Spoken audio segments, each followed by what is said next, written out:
সৌন্দর্য করে দেয়। আমি প্রতিবন্ধী হিসাবে তৈলের জিনিসটা আমার জন্য একটু একটু সেফ হইব। আমি একটু দুইটা ডাইল ভাত খাইতে পারবো। আমি দেখা গেছে কারোর ধারে আমি হাত পাতা লাগবে না, 10টা টাকা চাওয়া লাগবে না। আমি কর্মজীবনে আমি চাই আমার যদি উড়াই দেয় তাহলে আমার পেটে তো ক্ষুধা থাকবে। আর দেখা গেছে আমার ছেলে সন্তানলে আমি অনেক অসহায় হইতে হবে। জিনিস ভেঙে দিছে। আমার জিনিস ভাঙ্গি নেই, এই যে আমার সরাই দিছে, আবার দেখা গেছে কালকে রাত্র আমার গাড়ি ঘোড়া ভাঙ্গে ফেলাইছে। অন দেখা গেছে এভাবে যদি ভাঙ্গে তাহলে আমি তো একটা অচল মানুষ। আমি কিভাবে আমি এই গাড়িটি বানাবো আর কিভাবে আমি দেখা গেছে আমি চলবো। আমি আমার দৈনিক 200 থেকে উপরে 300 350 টাকার উপরে আমার দেখা গেছে নিত্য ওষুধ লাগে। আমি এটার উপরে নির্ভর করে দেখা গেছে আমি দুইটা একটু ওষুধ খাইতে পারি, আমার ফ্যামিলি লয়ে আমি দুইটা ডাইল ভাত খেতে পারি।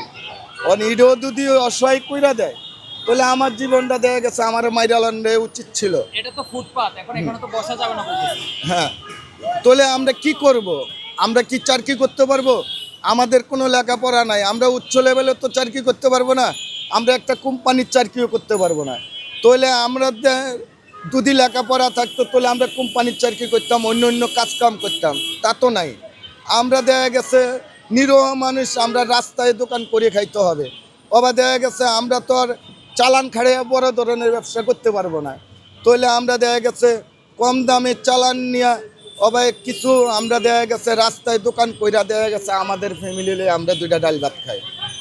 এটাও যদি না খাইতে দেয় তাহলে আমাদের মাইরালানের দরকার। আমি মনে করি আমরা যারা রাস্তায় দোকানদারি করি বা রাস্তার পাশে দোকান করি তাহলে আমাগরে এভাবে না উড়ায়, তাহলে আঙ্গরে লাইন দড়ি দ্বারা করায়, আঙ্গরে ব্যারেজ ফায়ার করে মাইরালাম।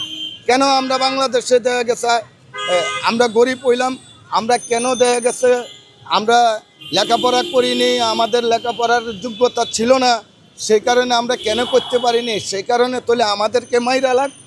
আমরা মাইরা লাইলে দেখা গেছে হাঁপও যাবে, হাঁপের বিষয় যে চলে যাবে। তাহলে আমি একজন প্রতিবন্ধী হিসাবে আমি যদি আপনাদের দ্বারা ছাড় না পাই, আমারে যদি আপনারা যদি আমারে ছাড় না দেন তাহলে আমি কি করব এটা আপনারাই বলেন। আমি কি করে ভাত খাবো? আমি কি হাত পাতবো? না দেখা গেছে আমি একটা কর্মজীবনে থাকবো। এটাই আমার কথা, আমি আর কি বলবো।